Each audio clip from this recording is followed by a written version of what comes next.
Music only has one function, and I don't care what degree you have or what theological thought you have right now. It's wrong, and I'm right. Music only has one function, and that is worship. You can't use it for nothing else. Alrighty then.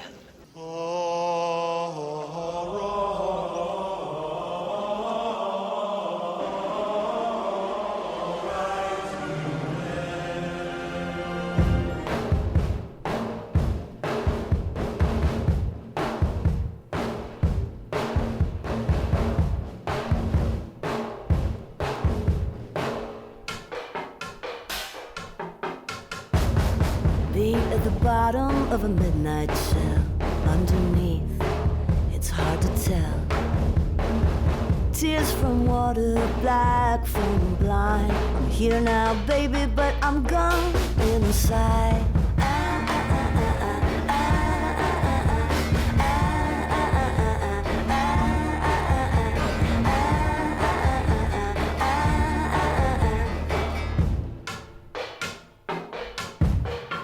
Our mistakes have made us, they say we're made of stars. I spent all my disbelief on you and how far we made it before it all came apart.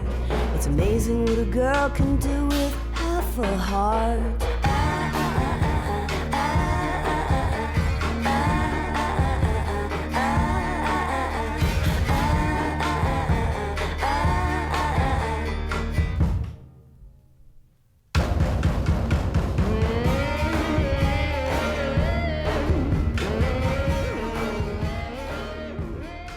Greetings, fellow Earth babies. My, oh my.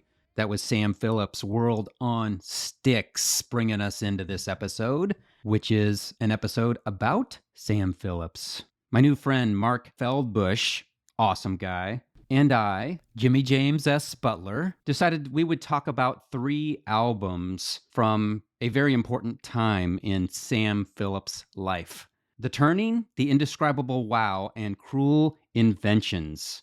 In this episode, we are going to talk about The Turning, which was an album by Leslie Phillips, before she took her childhood nickname Sam and said, "See you later, suckers," to the fundamentalist Christian camp.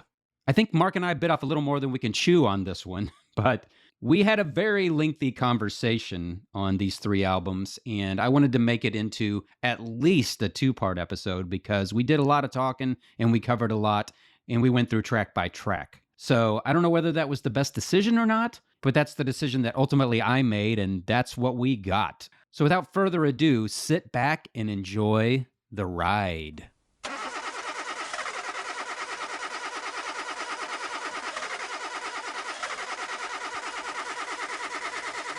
Oh, forget it. Let's just take the rickshaw.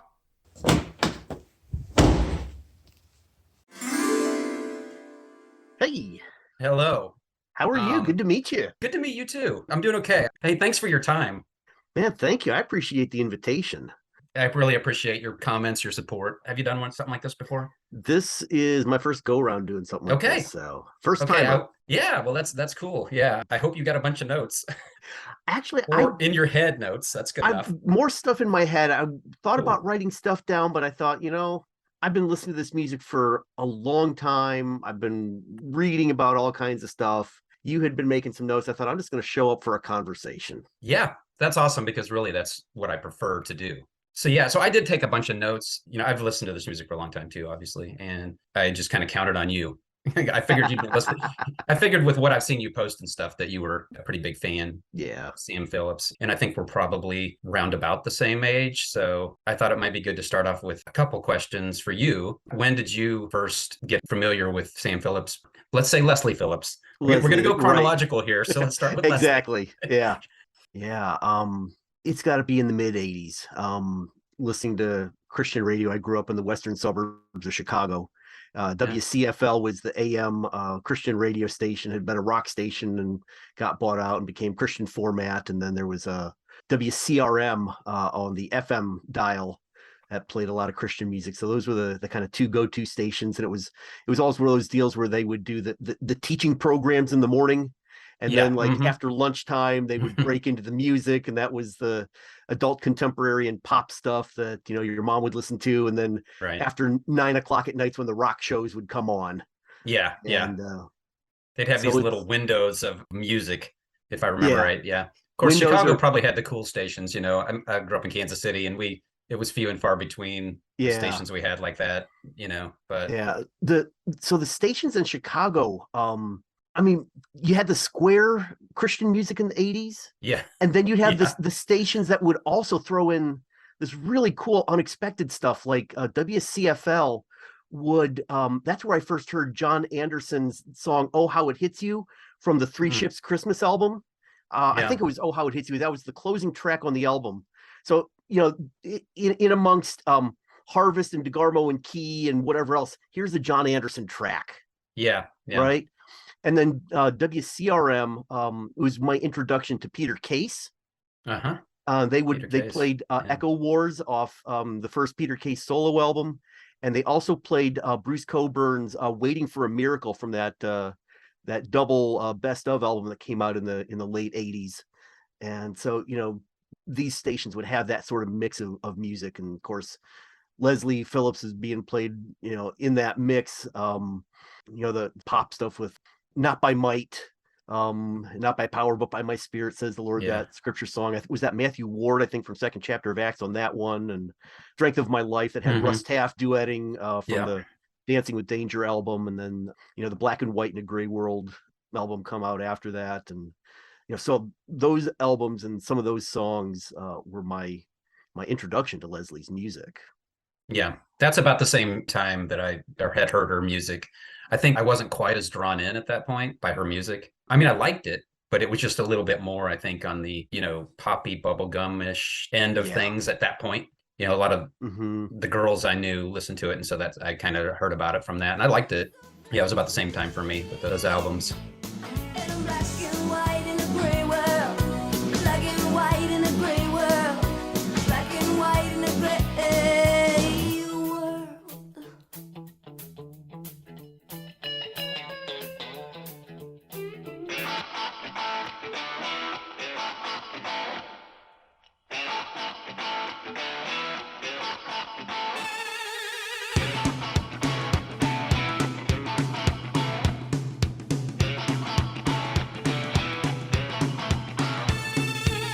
It's with the Bible in your hand. You met your parents' strict demands. I know that sweet religious child. It's like a hurricane gone wild. And you're dancing, dancing with danger. Lies from a stranger. What's inside your head? And you got your back to the one who really loves you. But you can't stop because you can't see what's ahead. My follow-up is, what made you choose, when I said, okay, think about what you want to do, and you chose these 3 albums? So, like I said, I had a hard time figuring out where to go with this. I'm a huge music fan. I mean, I've probably got Yeah.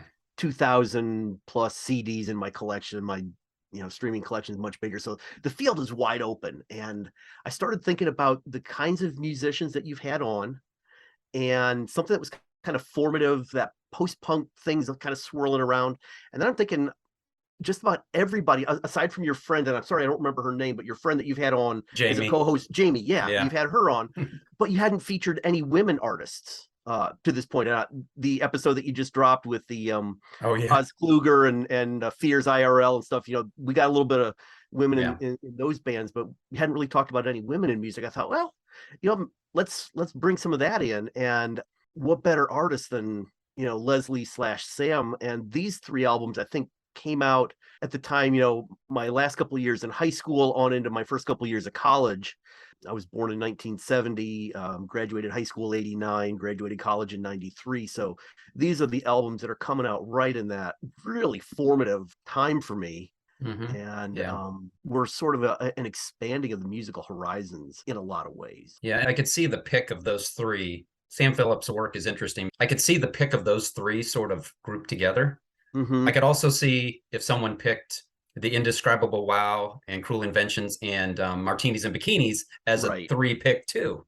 Is, you know what I'm Right. saying? Yeah. But I definitely understood, why you picked Yeah. that Well, group.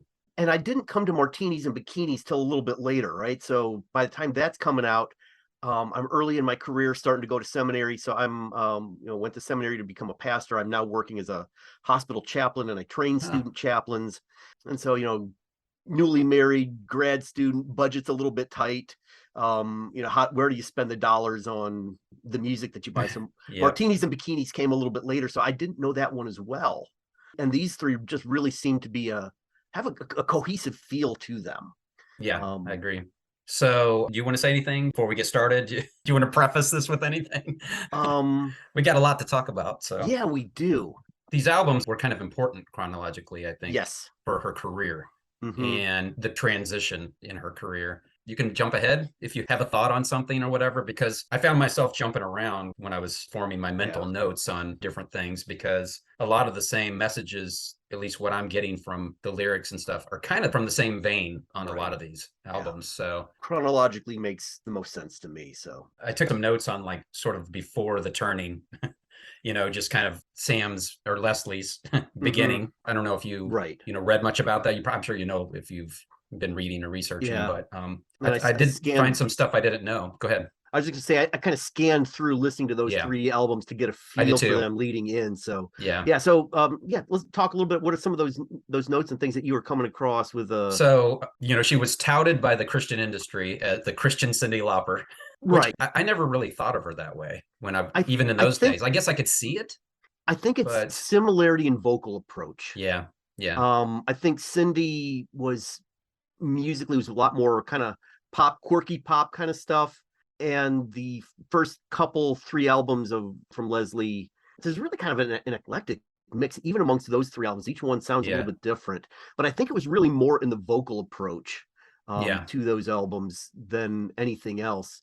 I mean, listening to Black and White in a Gray World, that's not that different from like what Pat Benatar is doing at the time, right? I think right. musically, Pat Benatar is probably a pretty solid comparison. Yeah, I would agree with that. And I think they try to put artists into a secular comparison. And you remember the little Yep, list you had when I you go to remember those buy charts. music or whatever, they'd be like, oh, if you like this, you'll like Whiteheart. If you like, Right, if you and like they Journey, you'll like Petra. right, And sometimes they were kind of close, but sometimes they were like, okay, no, I don't yeah. can't even see that. But I don't know if part of the comparison to Cyndi Lauper came out of that or not. But Hmm. um, So, kind of jumping fast forward with this kind of sure. comparison thing. So Leslie gets compared to Cyndi Lauper, and then when Leslie/Sam leaves Christian music, the artist that they bring in to replace her on Hmm. the Myrrh roster is Julie Miller. Oh, yeah. Okay. I didn't realize I knew Julie Miller, but I didn't realize that they kind of made that move. Hmm. Yeah, I mean, I don't know if it's direct at 1-to-1, but Yeah. sonically, what Julie's first couple of Hmm. albums sound like, and Julie's voice again is kind of that quirky, unique voice, and so in a Hmm. lot of ways, it felt like, intentional or not, they were trying to replace Sam Yeah. I mean, with now that you say Julie. that, I think about the timing of it, and I do remember when Julie Miller's first album came out, and it Yeah, was the timing fits. yeah.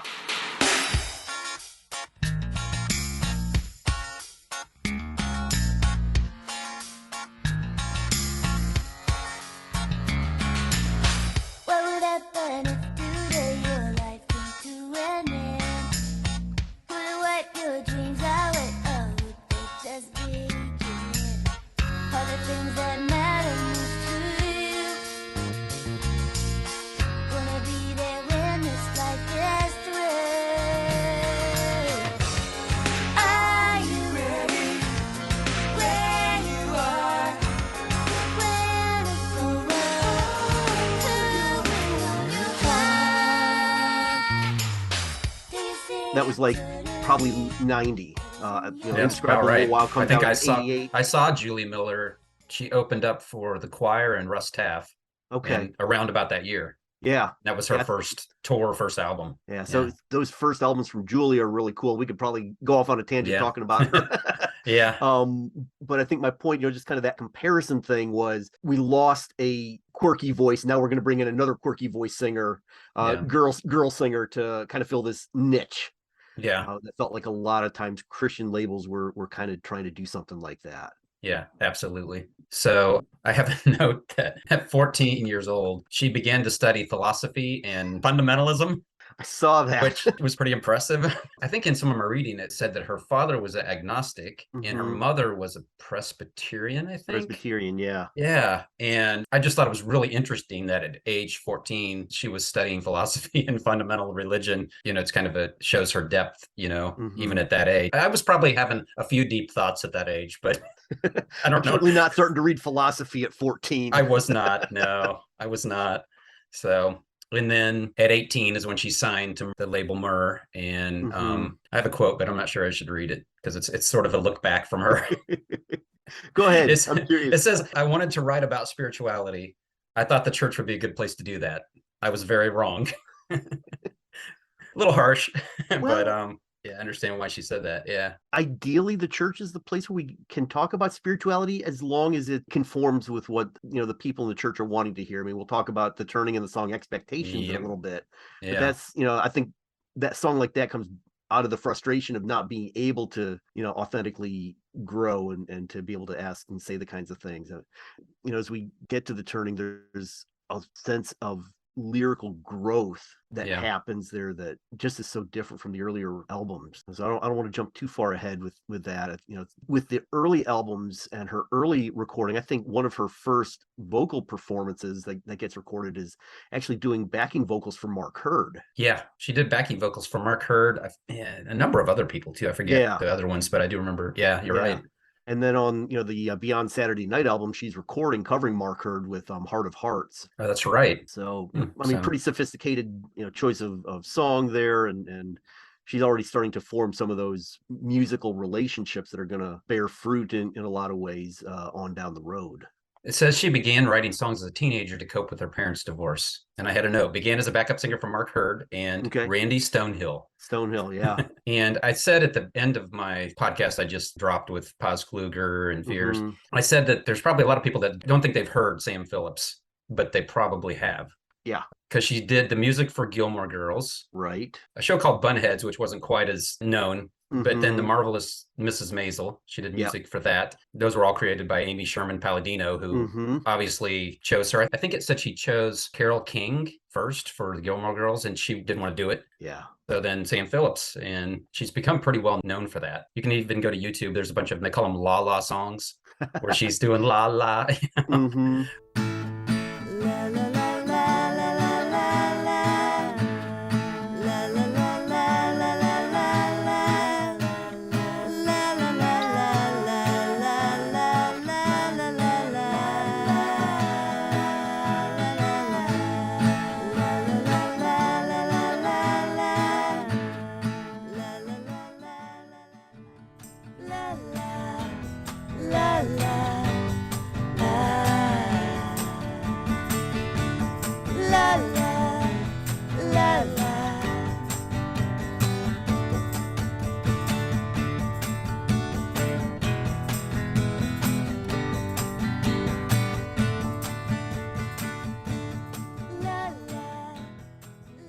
Because she was kind of a master, even in her own songs, at doing like the backup vocals and Right. stuff like that. So that's why I say that I think a lot of people have heard Sam Phillips that don't realize that they've heard Sam Phillips. Exactly.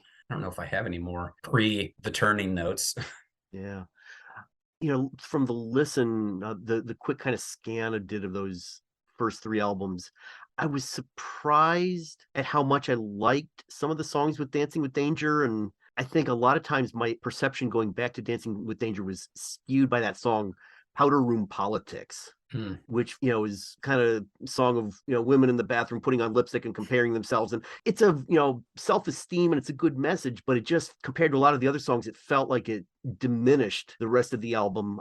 Probably not that different than like Randy Stonehill's Cosmetic Fixation that was on Equator, or Barbie Nation that's on Wonderama. Those songs all have a similar Yeah. sort of theme, and it's an important topic. Again, it's kind of fraught. How do you address that in a way that doesn't sound cheap and diminishing? And I think the nature of that song just felt so bubblegum that it skewed Yeah. my perception of some of the catchy 80s pop rock that was on some of the other songs on that album. When I went back and listened, I liked them more than I remembered liking them at the time. Mm-hmm.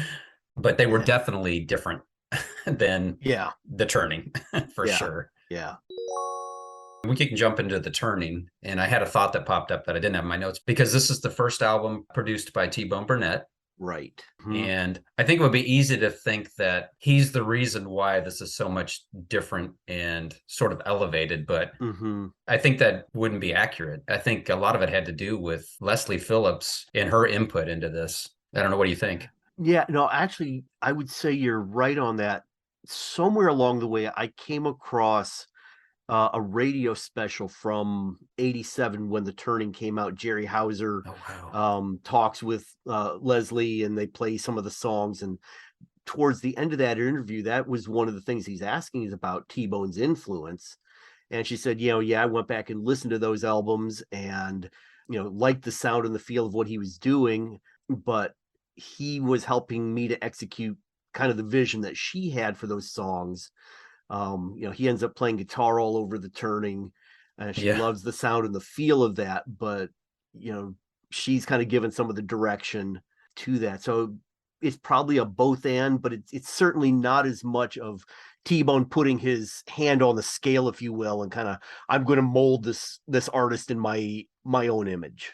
Yeah. Very good way to put it. Yeah. Yeah. And I think that's probably the assumption a lot of people have, that T-Bone came in and kind of reshaped her.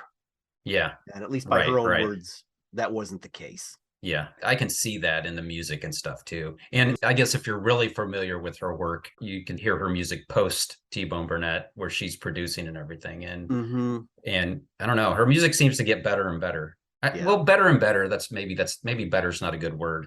She's not stagnant as an artist. Yeah, right. She continues to go and grow and try new things, and sometimes it's far more complex and layered things, and sometimes it's the stripped down fan dance or boot in a shoe, and where you get the real kind of funky art rock of Which are amazing. Omnipop. Yeah Omnipop. You mentioned Omnipop. Surprising or maybe not surprising. I was thinking I was going to do a show on Sam Phillips before you mentioned Sam Phillips. You had the idea. She was on my list, and I thought, okay, I'm going to do Omnipop. That'd be an intriguing album to dig into. That's the one that a lot of people don't like or kind of panned. But I don't know. I really kind of dug it for some reason. And maybe because it's a little more towards the post-punkish side of things, just because it's so dark and kind of weirdly experimental in a lot of places. Right. But I really I'll probably still do it. But I was totally for these three as well. So how about if I just, for the listeners, people who don't know, I'll just read when it came out and stuff like that. So The Turning, like we said, she signed to Myrrh/Word Records, and The Turning came out in 1987. And I like to read the genres, what they have listed like on Wikipedia and stuff, because they're always interesting. So the genre, CCM, right, Christian rock, and alternative folk. Okay, those are the three genres it applied to this album.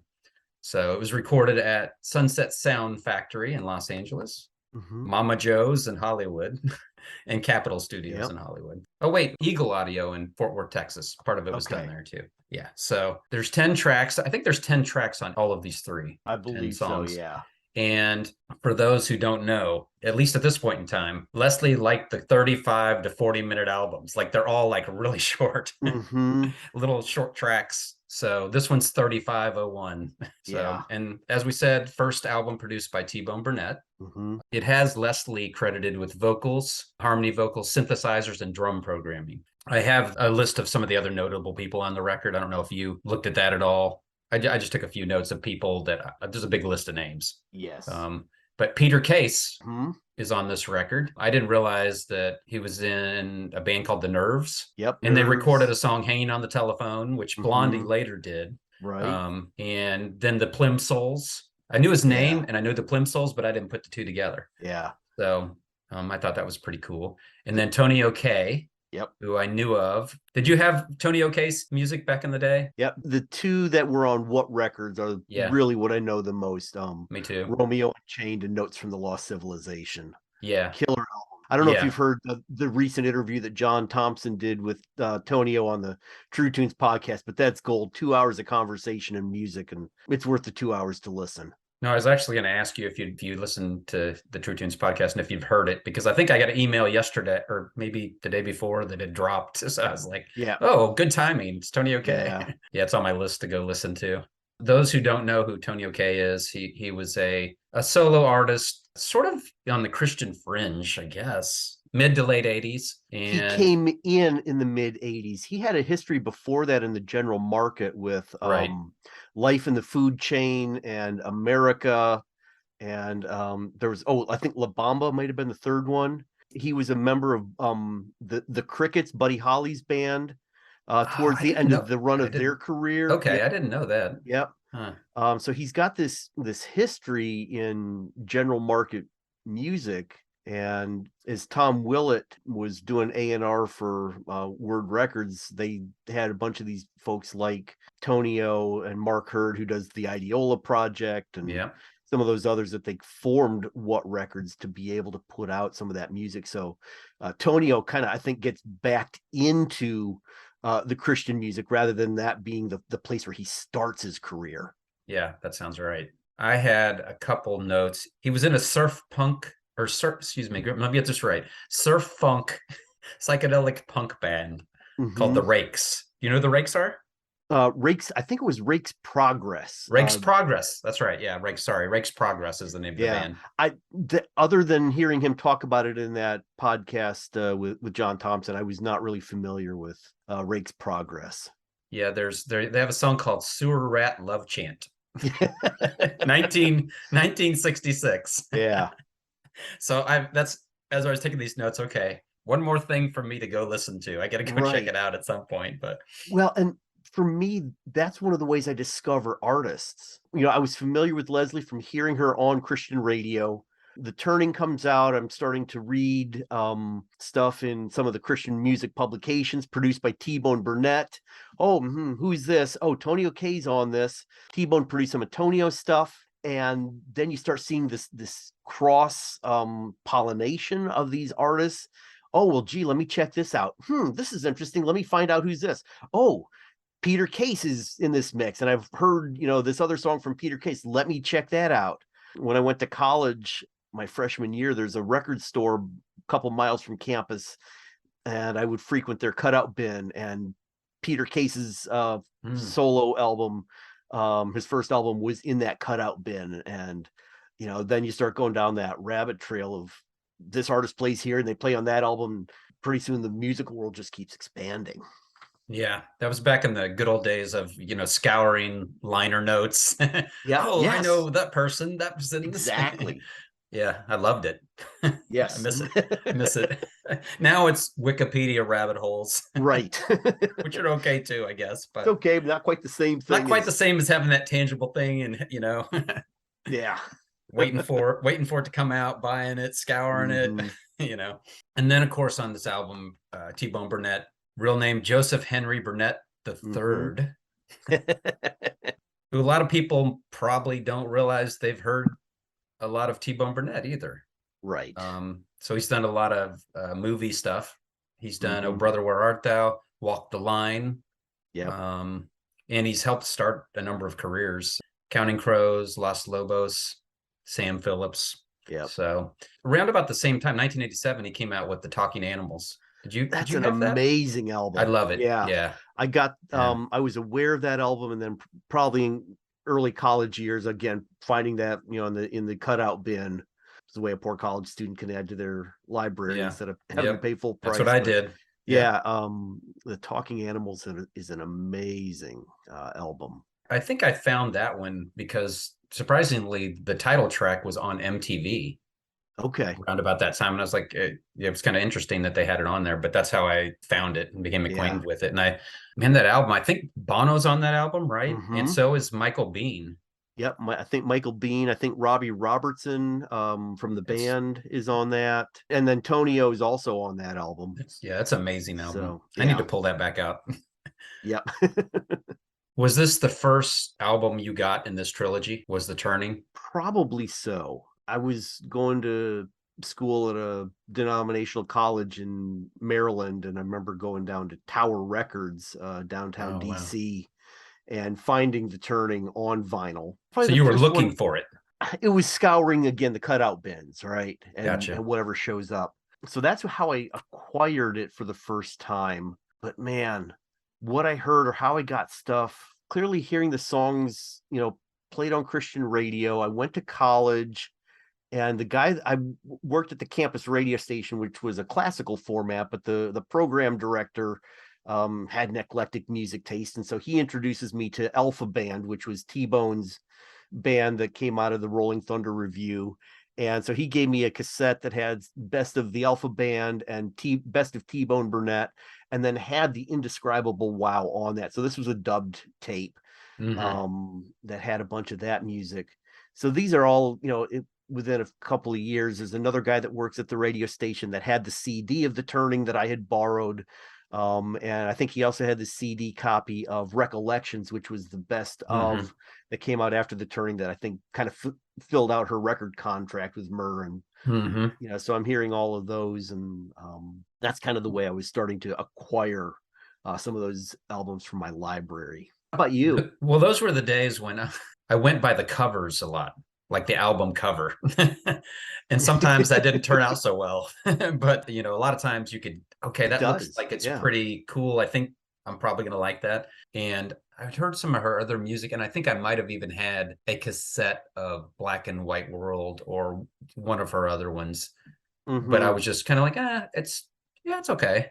But I was listening to a lot of other stuff. But when I saw the cover, and I probably read something about it in CCM or something, and thought, okay, I'm probably going to be interested in that, just from like an interview or something in CCM, because I was always very interested in Christian music that was sort of challenging something, or not just like the trite the lyrics and stuff like that. So whenever I would hear something that seemed like it was confronting maybe some things that people didn't like to talk about, stuff like that, or address, then I was interested. So I thought, okay, that cover looks interesting, and what I'd read. So it's actually the first one that I actually went out and bought myself. So it's an amazing cover, and I'm looking at a thumbnail of it right now, and I think the cover really captures sonically what's going on in the album.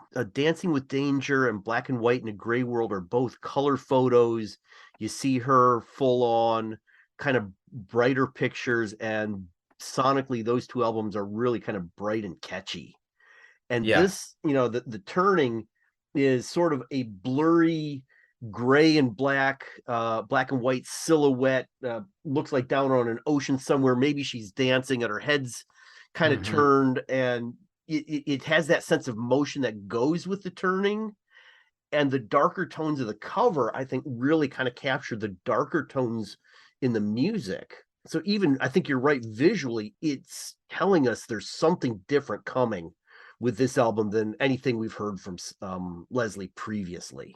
Yeah, it kind of reminds me of, remember Rust Taff Metals? Yes. And then you had the next album, I think it was self-titled Rust Taff. And the cover of that, you could tell there was a difference there. Like there was something deep or whatever happening there. Yeah, I think the cover of The Turning, I was, studying it a little bit. I don't know. Is the one you're looking at, the little thumbnail, does it have like the little extra picture up in the left hand above the title? Yes. So, so it's kind of like she's standing with her arms together, kind of facing away from the ocean, I think. And it's hard to tell. But the actual main part of the cover where she's got her arms out, it kind of reminds me of, like little kids or something when they're like twisting their arms around, like, kind of wistfully, like. And so just because I've read a lot and kind of known her progression and stuff like that, I was always thinking, The Turning, okay, so it's like, okay, I'm turning away from this stuff and moving toward this stuff, and there's probably something to that, but this gives me more the feeling of, it's kind of like this sort of, I'm not sure where I'm at, but I'm just kind of reveling in the fact that I'm free, and reveling in all of it, like, right, like, the uncertainty and the things I know, and sort of the freedom of kind of breaking loose from things and what's been holding me down or trapping me. So I don't know. Those are just some of the feelings I got from it. But I made a little note that said change from pop rock to darker, more poetic 60s influenced music. I'm not sure that's exactly right, but Yes. what are your thoughts? You kind of gave some on that, I know, but Yeah. Sonically, there was a time where I thought there was a lot more 60s influence on that album. And I going back and listening to it now, to me, it doesn't feel as quite as obvious an influence. I think there are places where we've got some of the stacked harmonies that evoke some of the girl group harmonies of the 60s. And yeah. there's a lot of places where you've got the hand claps and the rhythms that feels like 60s music. A few places, some of the guitar tones sound like it, but I think like Martinis and Bikinis sounds a lot more 60s influenced to yeah, me than this album does. yeah. There's something with these three albums that while there are nods to 60s influences, don't sound dated Yeah, I to agree. my ears. I think all three still feel really fresh and vital. You know, I think they have both the backward look to some of those influences as well as we're taking this somewhere new and different. Definitely got a forward feel to them. Yeah, I had the same thought.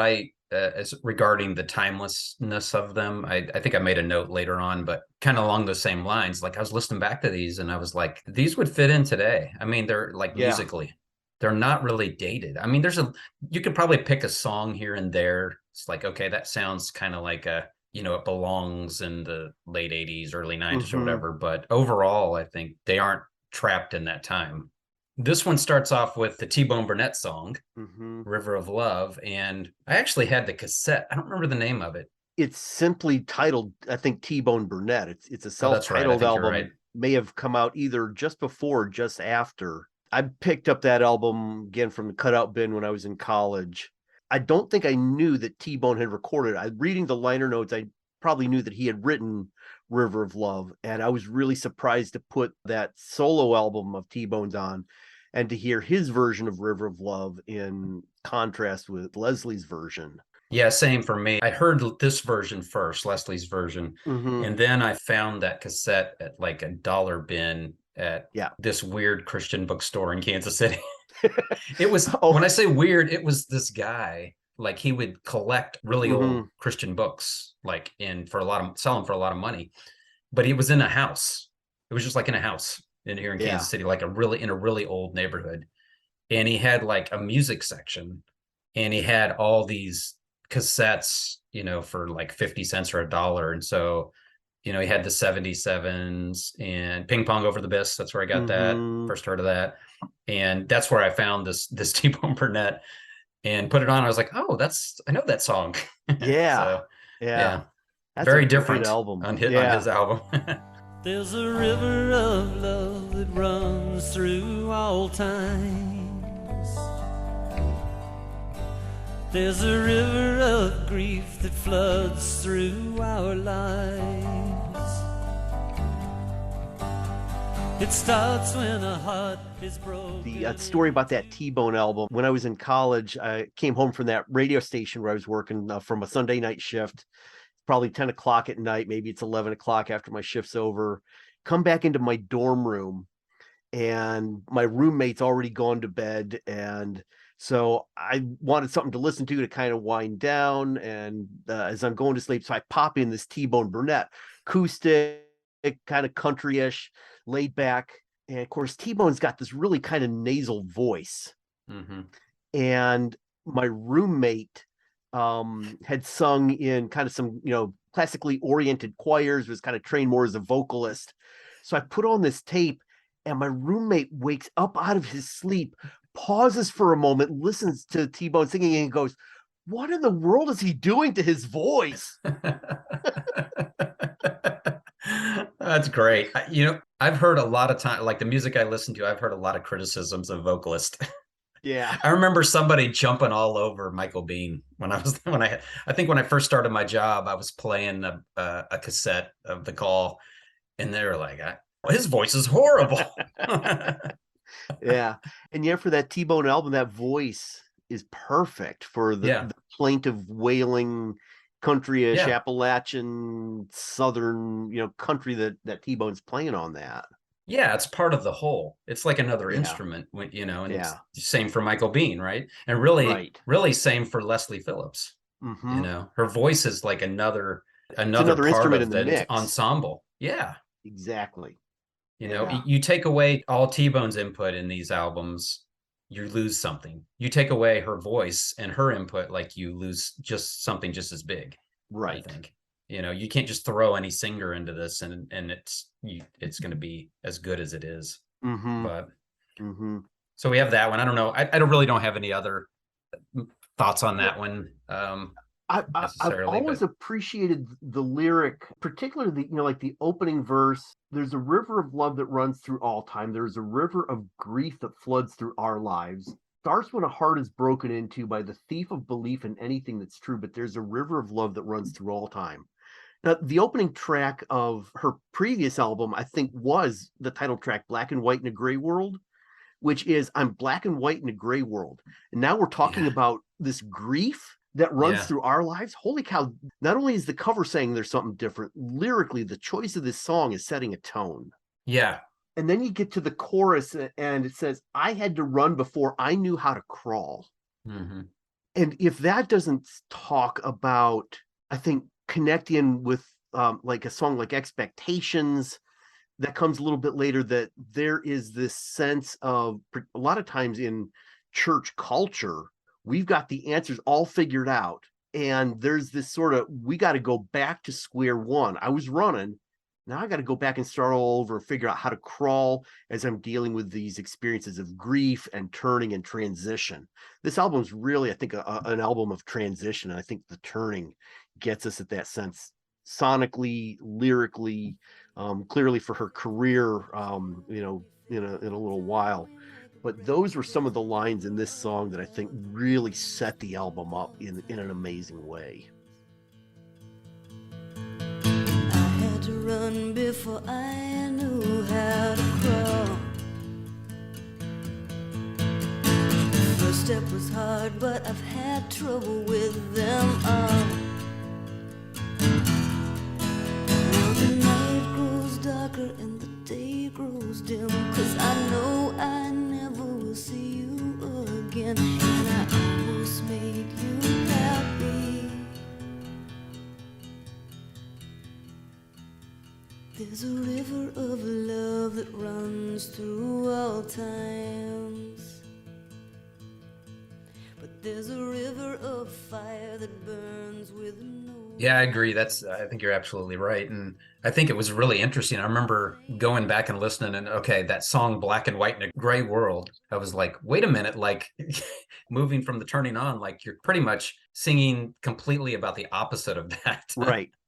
When answers don't I come mean, easy, I can wait. yeah. I mean, you wonder how much of it was her and how much of it was where she was at and how much of it was sort of just the culture, Yeah. because I think it's easy to think, and I think a lot of Christians do think this, that she like turned her back on Right. Christianity. And it wasn't that. It was turning away from the fundamental part, or the parts that says there's easy answers for everything. Mm-hmm. You can't really talk about all those things you're unsure about or all those problems you face. You Yeah. can't really talk about that stuff, because if you are right with God, everything's fine. It's very simple, right? Yeah, though there's a lot of church culture that is that black and white. There's no room for ambiguity.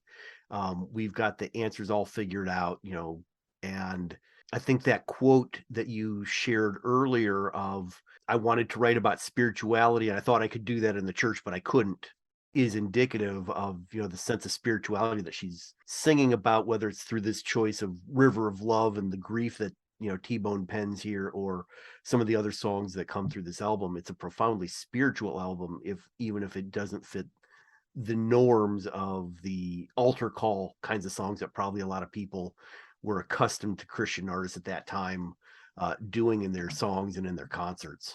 Right. You've heard it said probably a few times on this podcast, but certainly Steve Hinlong said it, like, if you're doing Christian music, it has to fit into certain categories.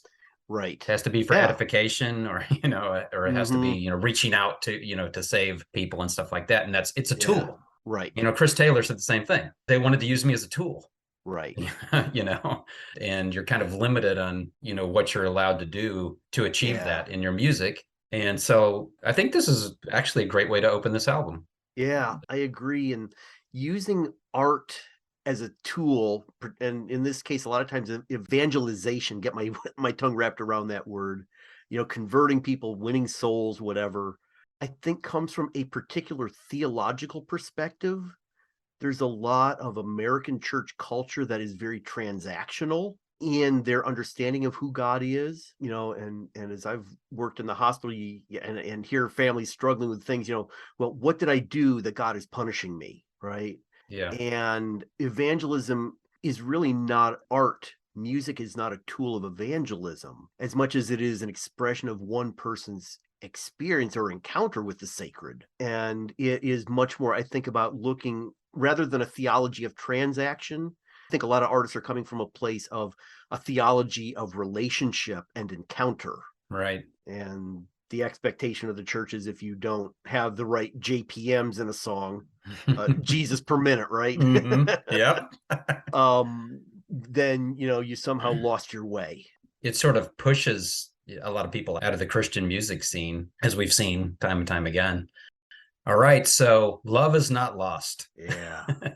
This was a song that I remember hearing on the radio. This was one of the early singles for the album. It has that sort of, boy meets girl, boy loses girl, and in their love's first test. And yeah, has that sort of romantic longing, as a 17-year-old kid, I could really identify with some of that relational and that desire for that sort of romantic connection. And then kind of looking for the overt religious metaphor, that this has somehow got to be allegorical, right? mm-hmm. And I remember hearing somewhere around this time on Christian radios when they were announcing that she was going to be leaving Christian music and going after secular, quote unquote secular career.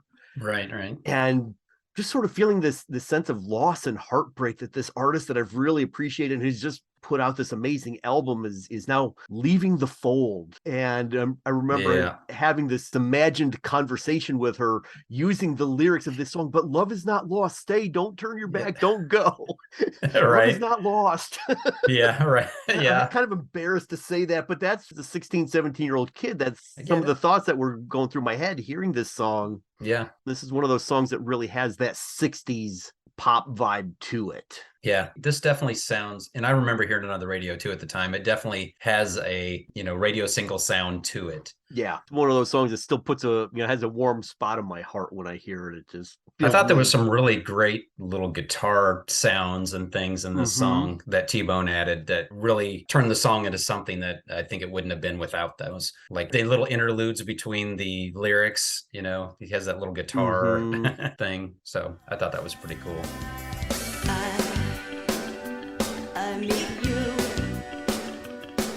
and you cut my heart. Of you, shake my ideals until they fall apart. Oh, am I lost if I hope for something more?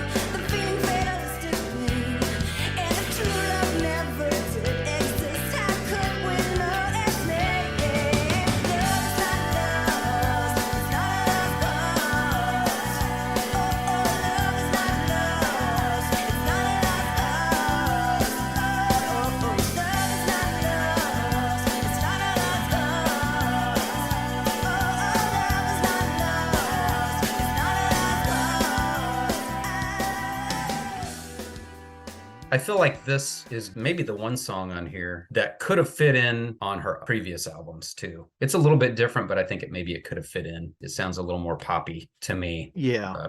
Okay, so The Turning. I was trying to choose a favorite on here, and this was one of my picks. It wasn't my first reactionary pick, but as I went back and was listening to all the albums, I picked two that I thought could be my favorites from this album. I was just going to ask, what about this song was standing out to you? Why was it one of your favorites? Well, it's kind of got a different sound to it, and it's got a bunch of little ding, ding, ding, ding, ding, ding, ding, ding. It's got those little sounds that are put into the background. And I thought that was really creative. And the tone of the song, just kind of resonated with me. Part of it is the lyrics, I think. I know about her story, progression in this, Right. career-wise. And so, I'll read some of the lyrics and then I'll kind of comment. The turning from the light to shadows, from burning to indifference, the turning of heart to granite, of still hopes to molten fear.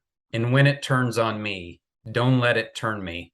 Now, all the lyrics online say, don't let it turn on me. But I've listened to this song many, many, many, many, many times. And I'm pretty sure I'm right that it says, and when it turns on me, don't let it turn me. You're right. Not turn on me. And yeah, I don't know. As I've talked about before with the different people I've interviewed and stuff, like you can get something completely different than what somebody meant in the song, right? It's, the listener gets their own thing, and that's part of the beauty and magic of music. I don't know. I really like this. I felt like she was talking about some of the things she'd been mired in religious wise and stuff like that. And she's kind of turning from those things, but she realizes that like she doesn't want to become like bitter or jaded in that. So it's like when this stuff turns on me and when I start confronting these things, from burning to indifference, from light to shadows, like don't let it turn me. So I kind of feel like it's directed to God, or it could be directed to just generally out there, but like I feel like it's, for me, what I got from it was like it's like a plea to like, when I hit these hard things or whatever, or I have these things I'm not sure about, like don't let that turn me, because it can turn people. It can make them bitter. It could turn hearts to granite. Right. And I really identify with that because that's something I tell myself, sometimes when there's hard things going on, like, be careful. Don't let yourself like you get to where you're like, in this negative place about everything or, about God. So I don't know, some of my thoughts on it. Coming Out of Love Is Not Lost, which is a brighter, peppier, poppier song. This is such a dark turn. Yeah, it really sonically, is. the guitars, kind of some of the scratching on the strings of the guitar, and the tone just feels so different. And as I've looked at some of these lyrics, in some ways, it feels like a rebuttal and maybe a more mature version of Black and White in a Gray World. Where that song is, I'm black and white in a gray world. I'm not going to let their flexible morality bend me. This, starts, as you quoted, the turning from light to shadow. We're not black and white in a gray world. We're going into the shadows away from the light. And in that push and pull and that struggle and the hard times that, might make us jaded, it sounds like a plea to be true to one's core identity, who one really is, and not be turned into an uncaring, unfeeling, bitter sort of person. I think in that sense, there's, I think, a commonality. Don't let it turn me, but it's a different sort of, it's a similar but different sort of feel from Black and White in a Gray World. There was certainty in that one, and this one is rife with the questions.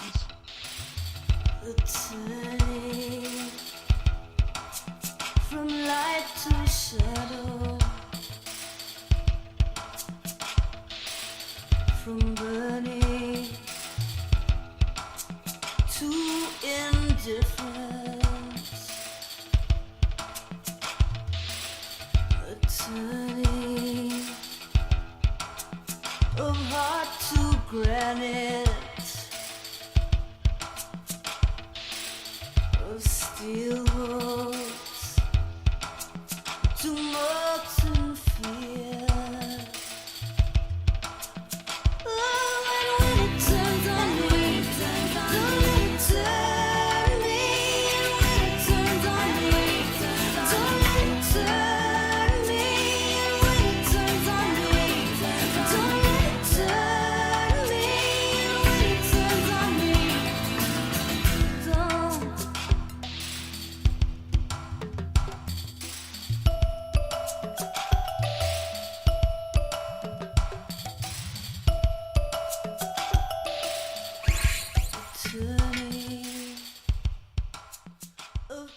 And I feel it's pretty awesome because it's hard to acknowledge those types of things when you're the one going through that transition. It's easy to not see that, Yeah. about yourself or not see, until later. Yeah. So I think it's pretty cool that she was able to be reflective enough to see all those things as a possibility, like here's some dangers and sort of address them and put them out to maybe other people who might be also like struggling with the same things. Right. But then we jump into a hand clapper. You talked about clapping hands. Right. Libera Me. Yeah. So this was written by both T-Bone Burnett and Sam Phillips. There were some really good lyrics in this one too. There are. I don't remember where I heard or read this, but the Libera Me is Latin for liberate me.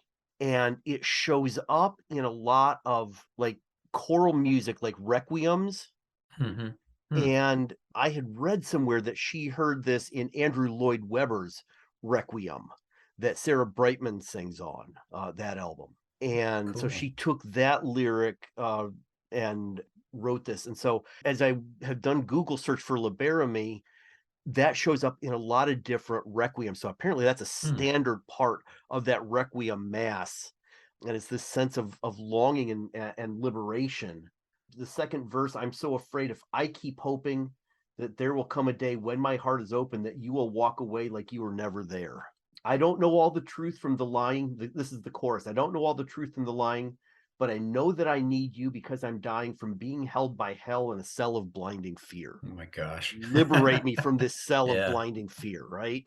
Yeah. Libera me. And you're right. It's got this very jaunty, hand clappy, 60s pop vibe to it. Yeah. The sonics of the song belie the intensity of the lyric of the song. Rains that I can't trace, pull my heart away from love I long to taste. Why do I run away when I can face to face anything I need? But I am so afraid if I keep hoping that there will come a day when my heart is open that you will walk away like you never leave. And I don't know all the truth from the lying, but I know that I need you, 'cause I am dying from being held by hell in a cell of blinding fear.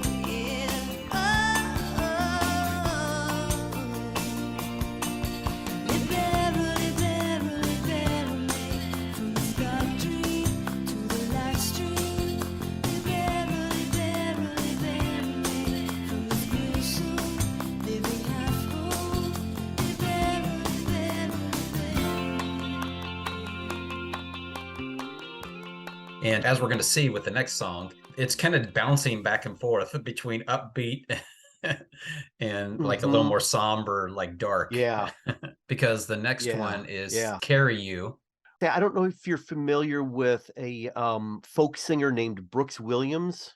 No. Mm-mm. He's had a bunch of albums, but somewhere around 2000, he had an album called Skiffle Bop. And it's not available online anywhere. I looked for it last night. I cannot find it. But he did a cover of Libera Me. This Oh, really? Sam Phillips Of song. that Yeah, song? of this Okay. song. Huh. And as I recall, I've only heard it once, but it was a jaunty kind of swinging folk jazz arrangement, which was just so trippy hearing that after hearing him sing, Leslie's version and then the intensity of the lyrics, and just kind of had me curious what his choice was in covering it with that sort of jaunty arrangement to the lyric.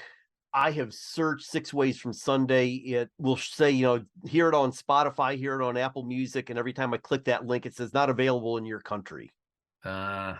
It's a search and you're clicking on a link to Spotify, but you can't hear it in your country, huh? Right. Yeah. Interesting. Yeah. So I don't know if it has something to do with whoever owns the rights to that album or digital rights or something. You said the name of it was Skifflebach, the album? Skiffle Bop, B-O-P. Bop. Gotcha. Yeah, Skiffle Skiffle Bop. There's versions I could find. You could buy a CD through eBay or Amazon or something like that. But it's an interesting arrangement to hear that kind of folk jazz take on that song. Interesting. It'd be interesting to know how he became familiar with it and pulled it and said, "Oh, I'm going to do a cover of this." Yeah. Yeah. We'll probably never know. Unless one of us buys a CD and looks at the liner notes and it's something in there, Right. which And there it probably may, aren't. yeah. Probably nothing in there. So then we come back down to Carry You. Yeah. So this is my other pick for my favorite on this Mhm. album. I guess I just like the somber, deep lyrics. When the water's too high. I mean, the lyrics are pretty simple on this song, really. They really are. They have I a few simple lyrics, and then it just repeats, "I will carry you." Mhm. But along with the music, I don't know, the song feels so full in melancholy. When the Yeah. water's too high, when the streets are too high, when the night is too black. I'm just saying the different, one-liners it throws out in between, singing "I will carry you." Mhm. I don't know. I really like this one. I remember really liking this one when I first got the album too. Yeah. Sonically, it's again, as you say, a song that's very dark in its tones. The guitar is kind of playing more on the bass end Mm-hmm. of the register, and it feels the guitar really adds to that darkness. And I think there's something particularly in these darker songs, the turning and this one and whatnot, that for me brings it into the realm of the post-punk feel. For me, a lot of the Yeah, post-punk music really lives in those darker sonic tones. I agree. Yeah, And I think some of absolutely. these songs definitely are places where those post-punk feelings come into the music, even on something that's got a lot of these 60s pop influences sprinkled liberally throughout the album. Yeah, like you said, even the little guitar solo in this is like on the bass end. Mm-hmm. It's like this really deep kind of bass sound to it. And I Mhm. think you're right. That's probably why I like it, why they're my favorites. When the streets are too hot, when the streets are too hot, I will carry you, I will carry you, I will carry you, I will carry you. When the water's too high, I will carry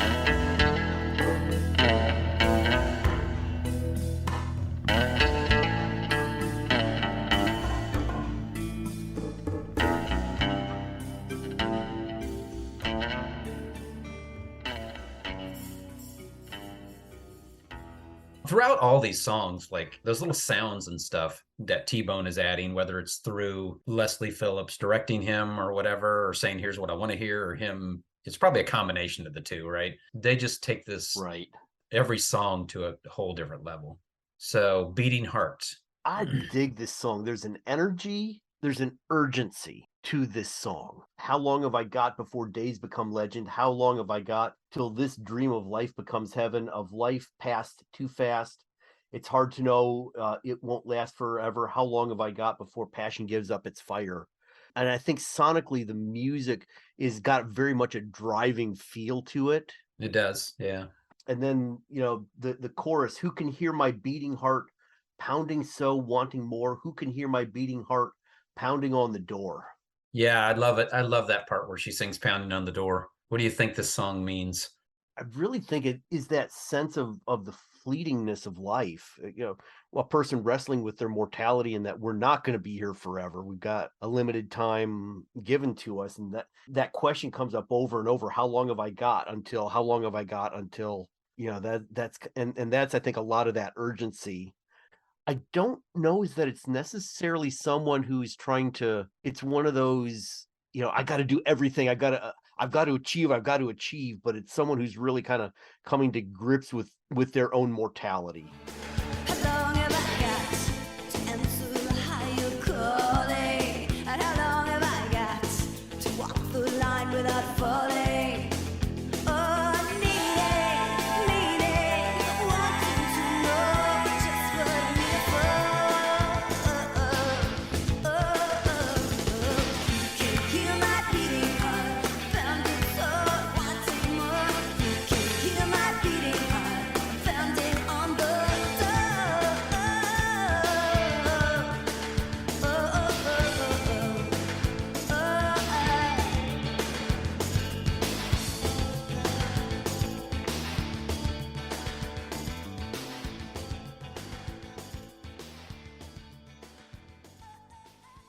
So you ready for expectations? Yeah.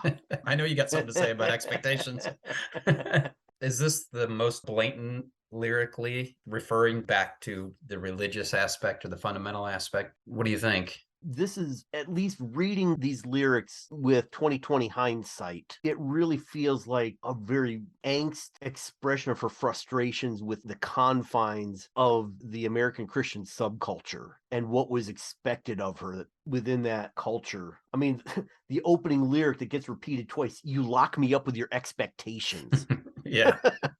and It's pretty clear. Yeah, there's an aggression to the way she sings. It's almost as if she's having an argument with the antagonist, whoever or whatever it may be, whether it's an individual or an institution or whatever. Loosen the pressure you choked me with. I can't breathe. Yeah. I can't breathe. Right. Right. She says right. it twice. Yes. Stripped my heart with your accusations. You shut me into affectation. You shut me into affectation. I'm having to take on an affect that's not true to who I am. Yeah. You're locking me up. You're confining me, and There's I a need to line, get out. let me pull down on your high ideals. I like Yes. that one. Oh, that's beautiful. And that's the bridge, right? Yeah. Let me pull down on your high ideals to sweet earth, honest and wide. Tumble with me in an undoubted craze. Don't hold back the tide. And that, I think, in a lot of ways comes back to the cover image on the album where she's standing on the shore, where it looks like the tide is rolling in. Don't hold back the tide. Let it come and let the wild waters flow. I think there's power in this spirituality that she's writing about. She wants to feel that wild abandon instead of being locked up into these expectations. Yeah. And that's consistent with, like you said, the album cover, like just kind of with abandon, right? With just like turning around, like, and just letting it all happen, letting the tide come in. Yeah. Yeah. There's almost an anger in the way she spits out the lyrics of the song. Yeah, there is, for sure. Like I said, I think this is the track that's the most in your face objection to what she's been confined to. You lock me up with your expectations. You lock me up with your expectations. Loosen the pressure you choked me with. I can't breathe. I can't breathe. You strip my heart with your accusations. You set me into an affectation. Loosen the pressure you choked me with. I can't breathe. I can't breathe. Let me put down your high ideals. Sweet earth, honest and white. Tumble with me in an undoubted craze. Don't hold back the tide. In some ways, and again, this is probably the 2020 hindsight, it feels like a righteous middle finger It really does. being raised to the subculture that has nurtured not, her and given her a Grammy nomination, right? Right. That's the crazy thing. This was like widely acclaimed, by CCM and all that. It's like, it's like, did you listen? Are you listening to this album that you're, Yeah. My guess is that whoever was writing the review probably was somebody that had. Yeah. And there were a lot of people writing in CCM at the time, like Brian Quincy Newcomb and different people like that that were Bruce Brown, not really of the same mindset, Right. as a lot of that subculture you're talking about. But my guess is those are the kinds of people that probably would have written a review for this album and would have gotten it, would have appreciated. But you're right, your average CCM reader. And back in the day, right, John Still was the editor of CCM magazine. I think John would have been somebody that would have appreciated the spirit of something like that. Yeah, what this album was pushing and challenging for. Yeah. So down, not to be confused with Go Down, right? Which is on later. Cruel Inventions. This one's pretty good too. I wrote down some lyrics. Down comes my religion like leaves on winter trees. Mm-hmm. down, you come to me with your love on hands and knees. Yeah. This lyric for me, as I'm reading it and remembering the music, really is a confessional. Mm, It opens up, down, I hit the dirt when I see who you really are. Down, all my strength leaves me like a falling star. Cut to the heart, I am opened up like a wound. Shattered convictions I thought were reflecting you.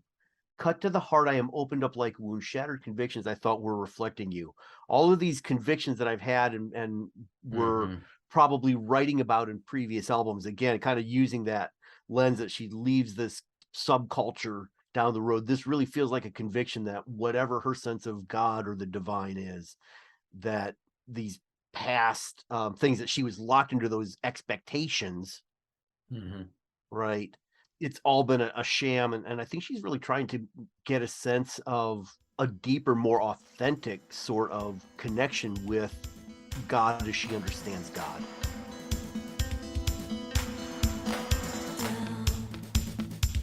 I hit the dirt when I see who you really are. Down, all my strength leaves me like a falling star. Cut to the heart, I am opened up like a wound. Shattered convictions I thought were reflecting you. Cut to the heart, I am opened up like a wound. Shattered convictions I thought were reflecting you.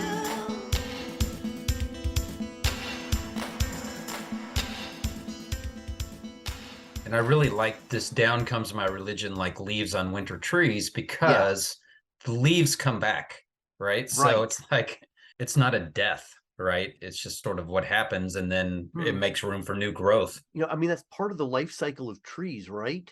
It's And part of the if life this, cycle. It's not death at all. right, and You if know, this it's is a reflection of a spiritual life, maybe this is even suggesting that in a spiritual life there are these cycles mhm. of strength and renewal, and then times of doubts and questioning, and times that it feels barren, and then there's the spring is going to come again when the leaves will bud, Yeah, and that new life comes back, yeah.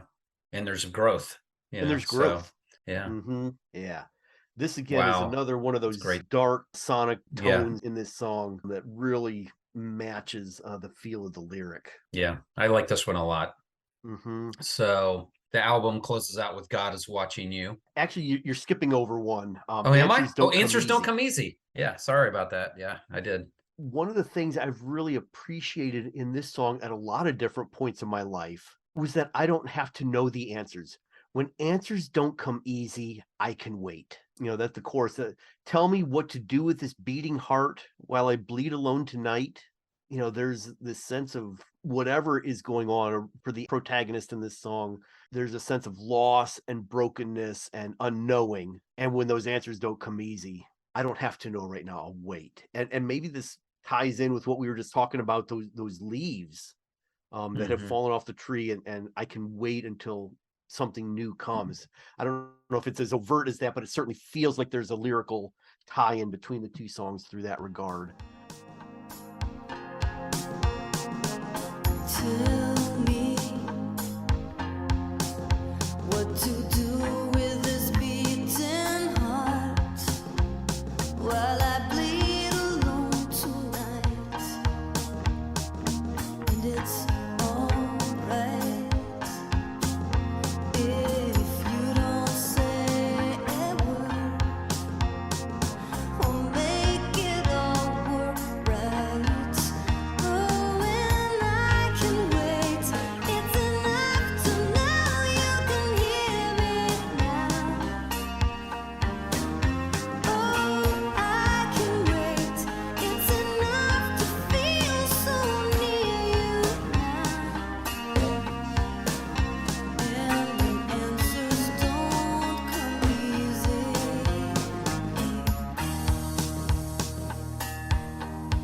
I can wait. Yeah, I really like this song. I feel like it could have fit into one of the previous albums too, a little bit because of the sound of it sonically and stuff. But Yeah, it also fits in on this album well too. So there's a gentleness in the arrangement. mhm. that really feels warm and compassionate. It feels like someone creating a safe space for these questions and these doubts. I mean, the whole album, I think, is really full of the struggle. The language folks use anymore is deconstruction, right? This is an Yeah. album, I think, of deconstruction in a lot of ways. Mm-hmm.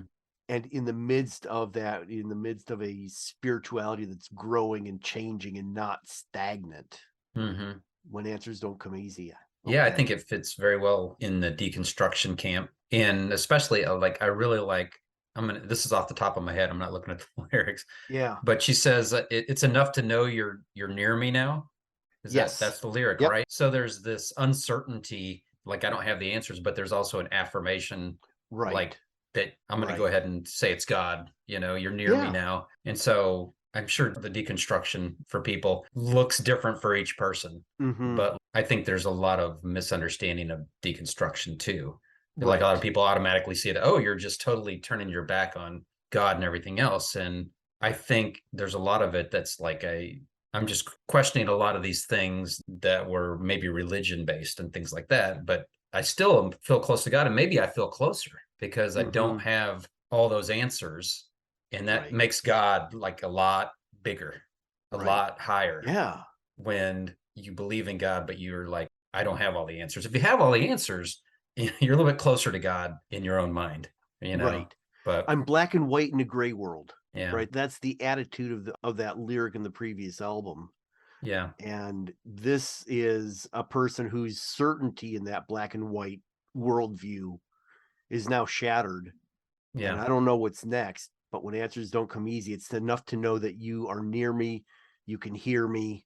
And I think that's that sort of relational theology I was talking about, as opposed to someone who is transactional. Yeah. dependent on a transactional theology. She really is, Mm-hmm. I think, yearning for that relational connection with God. Yeah. I mean, that's where it's really at because if it's transactional, we're all screwed.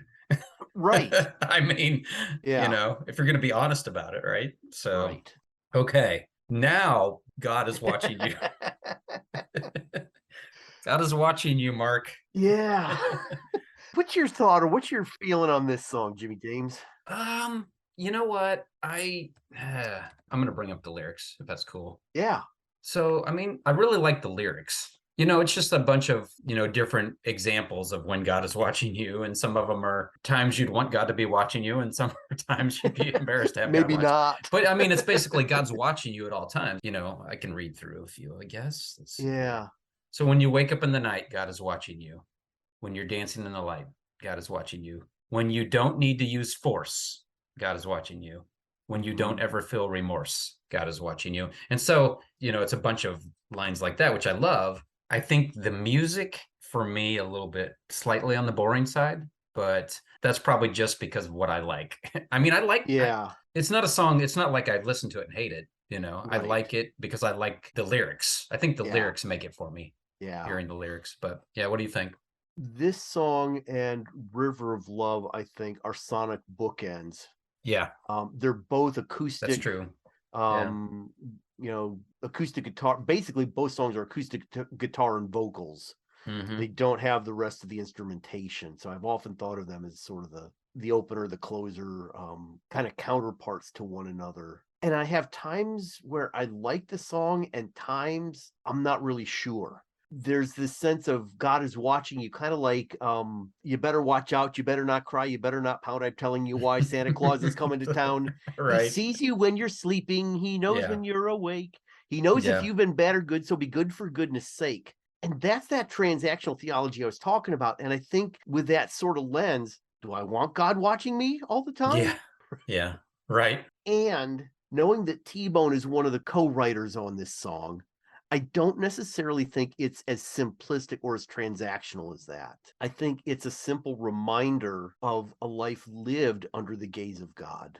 Yeah. That there's no part of life that is going to be, if a person holds on to that view or believes in that sense of God's presence in the world, in the universe, or whatever. There's no place that we can go to escape that. In some ways, it's a rewrite of Psalm 139. Where can I go from your presence? If I go up to the mountains, if you are there, if I go to the lowest pit of Sheol, you are there. Even there, your hand will find me and guide me. I think in some ways, this may be a modern adaptation of that psalm.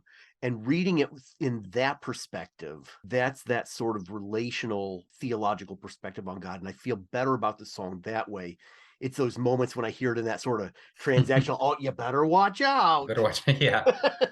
I guess I see it as, you're talking about bookend. So I see River of Love as just sort of wanting to get the message across that, like, listen, like, there's going to be hard times, there's hard things, but there's that river of love that's always flowing. So you can always count on that. And then this bookend seems very confrontational for the fundamentalist thinking to me. That's what I get at. It's like, because fundamentalism is very controlled, like your presentation to other people, you're not sharing all the things that you're struggling with or whatever. And it always struck me as like that it was sort of confronting, like, people who like to focus on God watching them when they're doing good things, or they're at a soup kitchen, or they're doing this, or giving in the offering plate, or whatever. But God's also watching you when you're doing those other things. I think if you take it hand in hand with River of Love, it makes it less transactional in a way, because it's like, we're telling you this, but we're telling you this just so you don't, like, think you're better than anyone.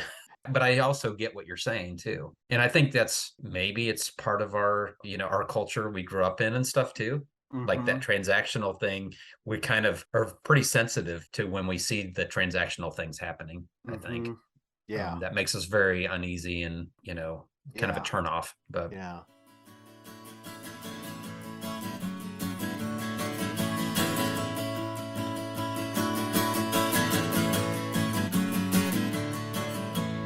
Out of fear, you judge your friend. God is watching you. When you let a stranger in, God is watching you.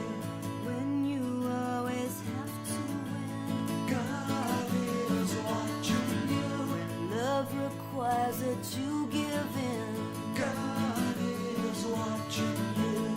God is watching you. God is watching you.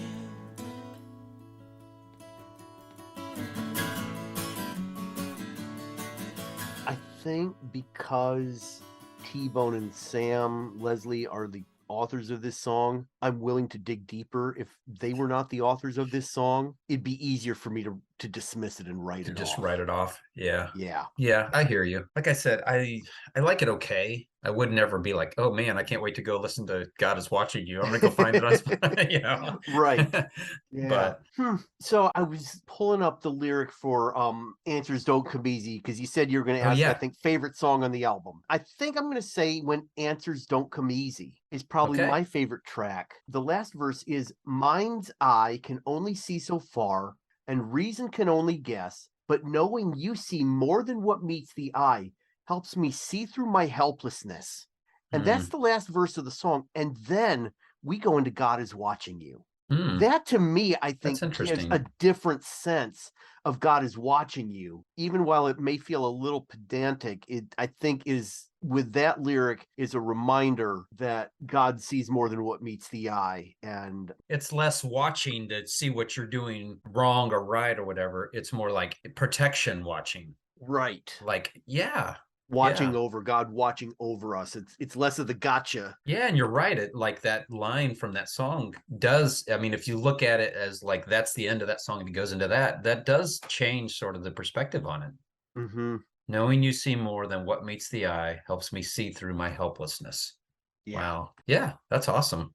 Yeah. You feel like that's your pick? I think that's one that I keep coming back to, because it is that song of reassurance in the midst of uncertainty and doubt. Have you gone through a period of doubt? I'm 52 years old. What a stupid question.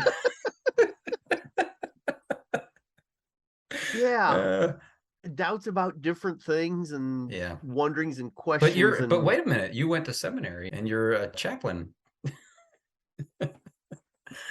I'm Yeah. sorry. I'm just No, that's you know what I'm doing. I'm being silly. I'm being do. Yeah. facetious. You're familiar with Frederick Buechner? Yeah. Oh yeah.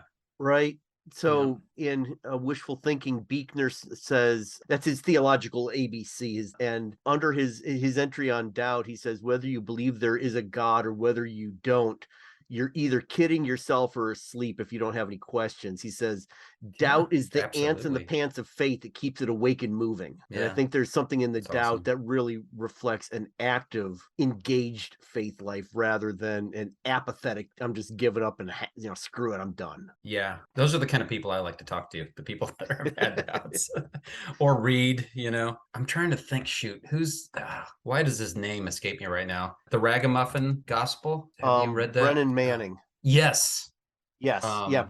Brennan Yeah, Manning. I love Brennan. I mean, and he's, gone through a lot of stuff like that. I mean, to me, that intrigues me because I can relate to that a lot more than I can relate to somebody who is presenting that they've always known, they've never questioned. It's like, I don't know. It doesn't seem completely genuine to me. So it's hard for me to relate to people. I'm certainly not going to open up very much to people like that, but so you're a chaplain, so you talk to people. Do you do a lot of listening? Is that a big part of it? Or, I mean, I'm going off on a little tangent here, but. Oh, that's all right. Chaplaincy is very much a ministry of presence. We use that language that it's about being present. And I don't do a lot of direct patient care anymore. I am actually what's called a clinical pastoral education certified educator. So I train student chaplains in what's called clinical pastoral education, CPE. And so I'm training student chaplains, seminarians, congregational clergy, lay folk to engage in this work of being present, of intentionally being with.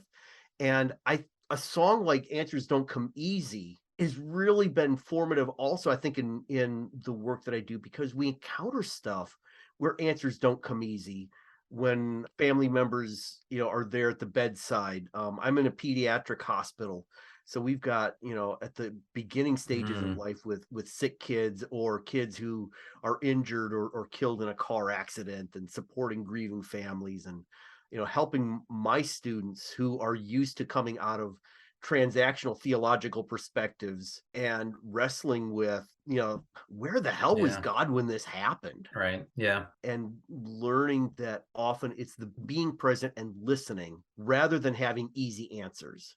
There is no easy answer that you can give to a grieving person or a person who's just, realized or been diagnosed with cancer, or somebody who's been diagnosed with diabetes and, they're going to live, but they've got to manage it. And now this is a chronic condition. There's no easy answers. And so learning to live into that ambiguity, I think, is really why a song like this really resonates with me on such a deep level. Yeah.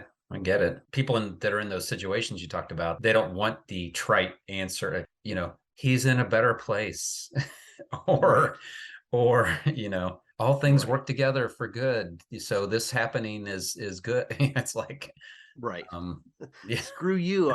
The better place is here with me. Right. Yeah. Yeah. Okay, folks, that's going to wrap it up for this episode of Sam Phillips in The Turning. Thank you so much, Mark, for joining me. And we will be back with Indescribable Wow and Cruel Inventions. I got so excited going through these albums, especially The Turning, I think, because Mark and I saw in hindsight the beginning of Sam Phillips' journey into what she is today. It's been a wonderful, marvelous journey. It was 36 years ago that this album came out. It's hard to believe, but as I said, it was so exciting going through these and seeing the transformation that was taking place in her.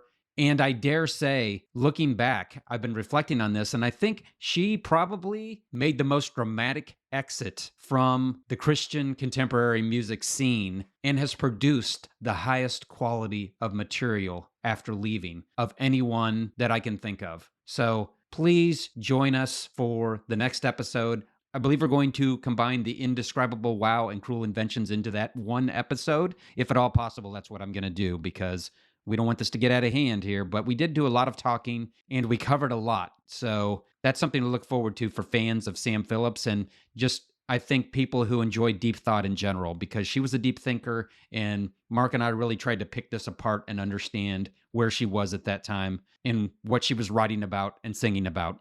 Speaking of, for fans of Sam Phillips, I was able to find a live version of Carry You from a concert in Philadelphia in 1988. When I found it, it was in a mono state, but I converted it over to stereo, and I thought I would end the episode with this live version. Now, it's quite a bit longer than the original version. I think the original version was around 4 minutes and 20 something seconds, but this version is over 6 minutes long. It's got all the awesome instrumentation and guitar and little noises in the background. So I wanted to put it on, and some of you may not want to make it through this whole thing. I think it's beautiful, and I know fans of Sam Phillips will really enjoy this, especially those who were familiar with her music at the time. Until next time, peace and mercy to you. Keep up the good fight. Chins up, people. Later.